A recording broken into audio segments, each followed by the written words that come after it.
just a flock of birds.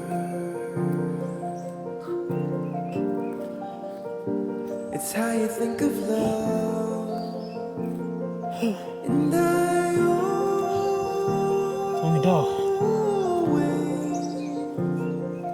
look up to the sky, pray before the dawn.